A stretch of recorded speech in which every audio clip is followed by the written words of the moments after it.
Hi, I'm Carly of Gnarly Carly Gaming, and today we are talking about Wonderland's War by Druid City and Skybound Games. The retail edition of Wonderland's War is dropping soon, so I'm here today to break down a little bit about this game and who it might be a good fit for.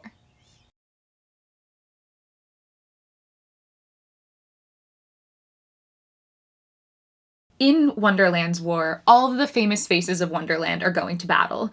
Alice, the Mad Hatter, Jabberwock, the Red Queen, and the Cheshire Cat are all assembling factions in order to battle it out to see who will rule all of Wonderland.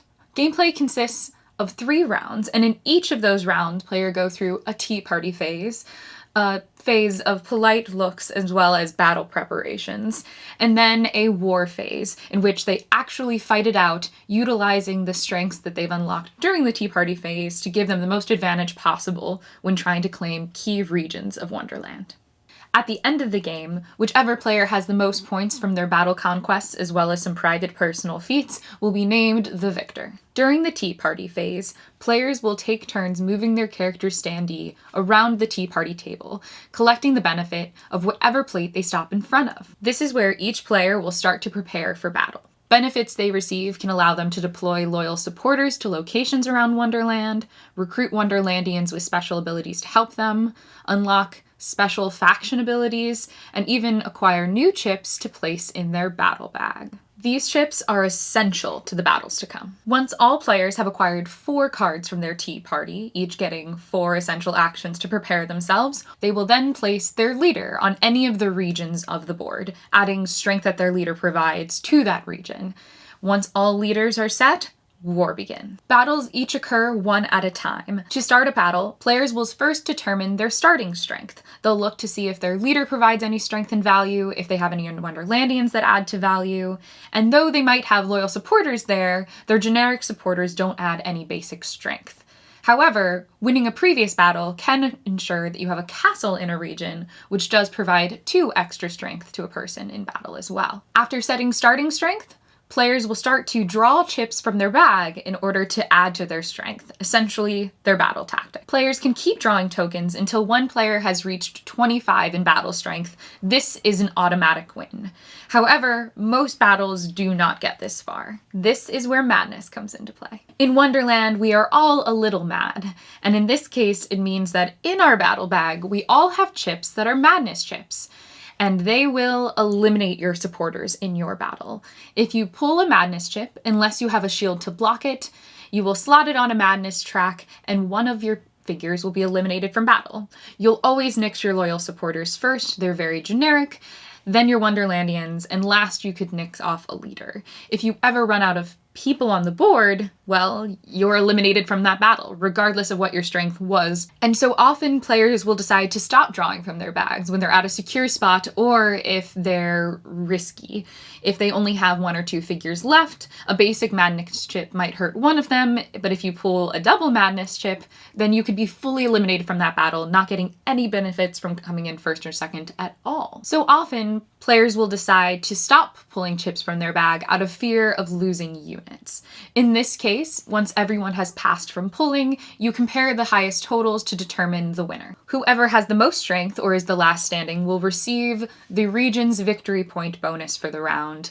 These points vary from round to round and vary from location to location, making certain locations more ideal in one round and maybe another more appealing in a subsequent round. The winner can also place a castle at the location if they don't already have one there. These castles are worth points at the end game and also can contribute to battle should they continue to battle in that region in future rounds. If you're not the winner, however, not all is lost. Second place receives half the awarded victory points that first place received, and second place or any other place gets to leave any figures that they still have alive in battle there, meaning in subsequent rounds they could build up and perhaps overtake the person previously winning. After battle, players who draw forge tokens from their bag or who end on a forge space on the strength track can choose to take one of their drawn chips, unlocking more bonuses, extra powerful tokens, and even boosting things like their endgame points for each location they acquire a castle on by placing them on their forge track. After each region's battles have been resolved, all leaders will go back to the Tea Party to prepare for the next round. And after 3 rounds of sipping tea and waging war, players will look to their final point totals, any points they've amassed in battle, as well as extra points for their castles and feats, to determine who will rule all of Wonderland. And now for my thoughts on this game.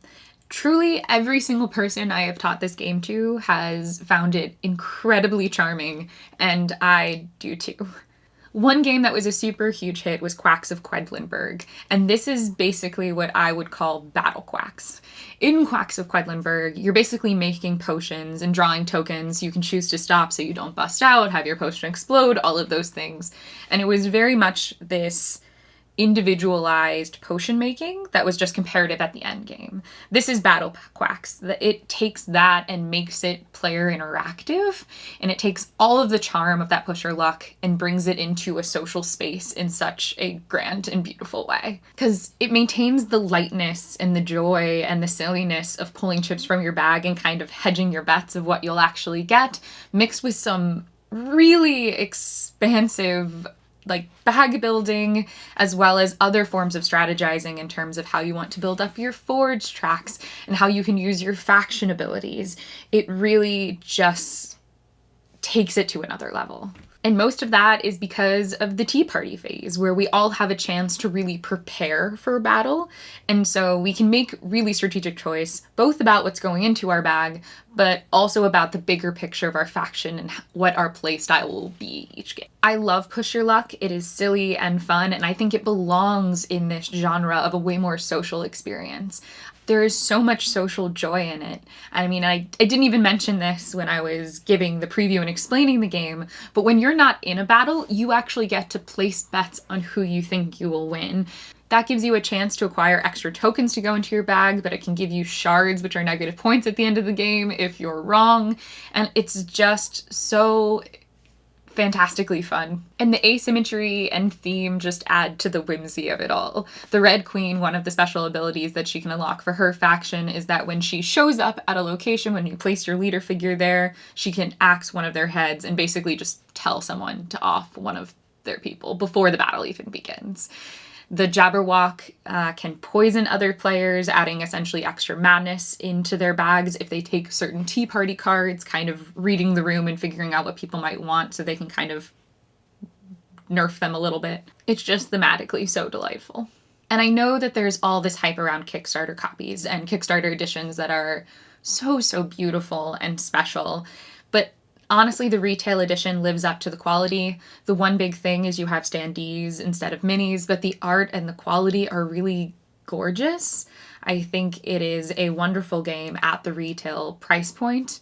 I think my biggest qualm with the retail is the deluxe Kickstarter edition gives you a tray for the tokens that you'll have to add to bags, and sometimes setup with the retail edition can be a bit much. You definitely have the space in the box for storage, but there is no storage solution really given to you, so you really have to figure out what works best in order to make setup and takedown not just a pain in the butt. But truly, I think this game is magnificent. It's silly and wonderful and definitely worth adding to a collection with a few key considerations. The first of which is quite simply if the push your luck dynamic is for you. There were times when I built my bag up in such a cool way and with tokens that worked really well together and jived with my faction ability, and all I pulled was madness tokens and I had terrible luck and just was eliminated pretty early on.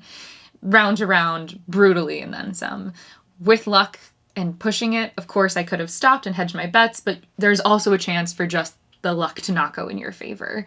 So if that's not something you can stand in a battle competitive sense, then perhaps this one and other push your luck games are not for you. The only other big considerations in whether I think this one's worth adding to a collection is the player count and time limit.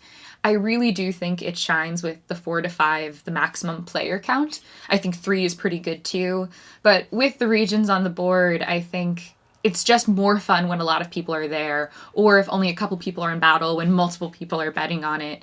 It adds to the chaotic energy at the table and really fits the theme well. It also means that you have to adapt a little more and that the bag building and randomness and chaos really, it hits a different point of tension with that many people that I think is really where the game shines. And in terms of time, it's a game that takes much longer than I thought it would.